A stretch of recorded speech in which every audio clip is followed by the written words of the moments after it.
What are the marks of reality in Buddhism? Ang marks of reality sa Budismo o three marks of existence ay tatlong pangunahing katangian na itinuturing na makabuluhan sa lahat ng kondisyonal na phenomenon. Una, ang anika or impermanence ay nagsasaad na ang lahat ng bagay sa sansinukob ay patuloy na nagbabago at hindi na nanatili sa iisang anyo. Ito'y nagpapakita ng kahalagahan ng pagtanggap sa pagbabago at pag-iral ng panahon. Ang pangalawa ay ang dukha o suffering or dissatisfaction ay tumutukoy sa pisikal at mental na pagdurusa, di pagkontento at dissatisfactory nature ng buhay. Ito'y nagpapakita ng kahalagahan ng pag-unawa sa katotohanang hindi laging magiging kasiyasiya ang lahat ng karanasan at pagtugon rather sa mga hamon ng buhay. At ang panghuli naman ay ang anatta o non-self. Ito ay nagpapahiwatig na walang permanente at separadong self sa bawat isa at lahat ng bagay. Ito ay nagpapakita ng kahalagahan ng pag-unawa sa interdependence at interconnectedness ng lahat ng mga bagay sa sansinukob.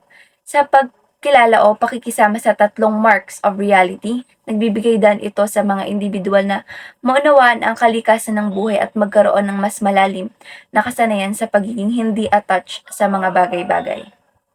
What are the truths according to Buddhist ethics? Ang mga katotohanan batay sa etika ng Budismo ay karaniwang tinutukoy bilang 5 precepts. Ito yung mga gabay para sa makataong pag-uugali na sinusunod ng mga Budista upang palakasin ang positibong pag-uugali at iwasan ang pinsala. Ang 5 precepts ay pigilin ang pagpatay, pigilin ang pagnanakaw, pigilin ang hindi wastong pakikisalamuha, pigilin ang pagsisinungaling, at huwag gumamit ng mga bagay na nakakalito sa isip. Is suffering a truth according to Buddhism?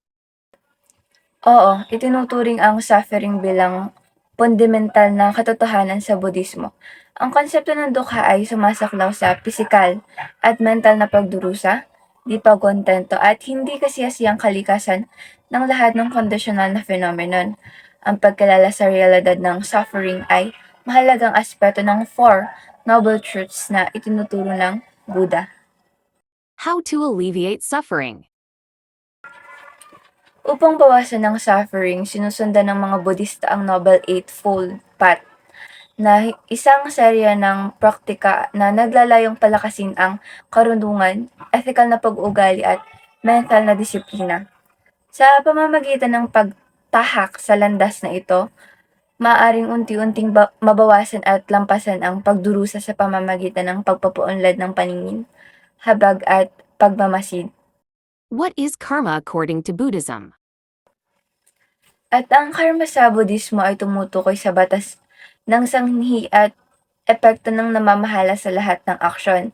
Ito ay moral na batas ng sansinukob kung saan ang mga intensyon at aksyon ay may mga bunga na humuhubog sa kasalukuyang kalagayan at hinaharap ng pagkabuhay.